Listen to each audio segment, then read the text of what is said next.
Guys, like, comment, subscribe, share this video, especially if you love college football as much as I do. Now, y'all know I love Florida State. This is not a Florida State fan perspective video. This is a college football fan perspective video on the Miami Hurricanes and Mario Cristobal. Mario Cristobal has done a really good job with Miami in his first 2 years. I know the win-losses don't really show, but take a look at his second year. You know, that defense is really hard-nosed. It's physical. It's about the best defense Miami's had in a good while. Not a top 10 elite defense, but very close to that. I think this will be the year that defense takes another step. A really good defense, a defense that kept them in all of their games. Very physical, hard-nosed, nasty defense. Defense that could play with anybody. Again, Florida State had one of the better offenses in the country when Jordan Travis was healthy, and they gave them a hard time at their house. So I'm excited as a college football fan, not as a Seminole fan, but that's not what this is about. I'm excited as a college football fan to see what Miami does. Offensively, you're getting Cam Ward. You always have elite talent everywhere for Miami if you're Miami. So I expect that team to take a big leap forward in 2024. While there's a lot to be excited about, and most importantly about Miami, the thing I noticed most, they play together, they play hard, they play physical on both sides of the ball. They're real tough on the lines of scrimmage. And again, what I really saw was the big turning point for Miami from 22 to 2023 this past year was the fact that they competed with everybody. They went 7-6, but again, they played really hard. Their games were watchable, and really, I think they're really doing a good job of that, and they're going to get a lot better. Now, this year is everything to Mario Cristobal in Miami, because now you got an elite quarterback. You got a lot of talent coming back on both sides of the ball. You're coming off a winning season, and there's a lot to play for. And I'll tell you with what Miami has, with what Cristobal has now, he's in his third year. There's no excuses anymore. This man needs to win, and he needs to win now.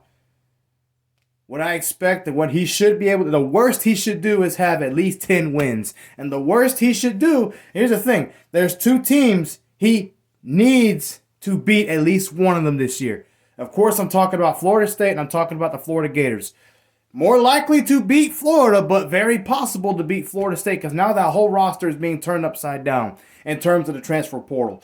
Now, for Miami, luckily you get Florida State at home this year. And according to this series, Miami usually beats FSU. And Florida is in they're going through a lot of stuff right now. This is Florida that also has a lot of pressure. Now, the difference is with Cristobal, I think he's a better coach than Napier.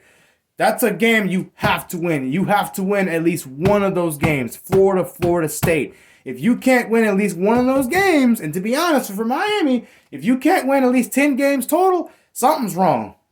So I expect a lot out of Miami this year because, again, there's a lot of talent there. Cristobal is really good at getting his guys ready to play up against anybody. The defense is really good. I expect that offense to take a huge step forward with Ward at quarterback. That's going to be a fun thing to see as a college football fan. And again, it's possible realistically, he should be able to beat Florida and Florida State because Florida State has talent, but Miami always has talent. And this game is not being played in Tallahassee this year. It's being played down in Miami.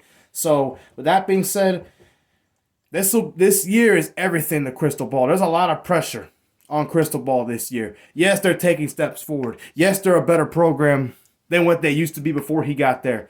But it has to start showing results-wise.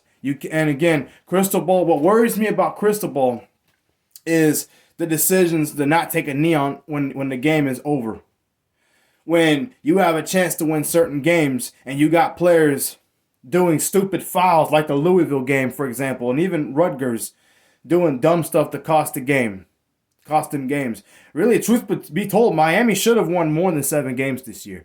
Now, I'm saying it's still a step in the right direction because there's some things that I like, the small things. Like with Norvell and FSU, the first 2 years, Norvell didn't have a winning season until his third year. So you can say the same about him. I actually think Cristobal is in better position to win than Florida is, not just because of the schedule, but because of the coaching that I see in both teams. So this year, 2024, is do or die for Miami. It really is, just like the title says.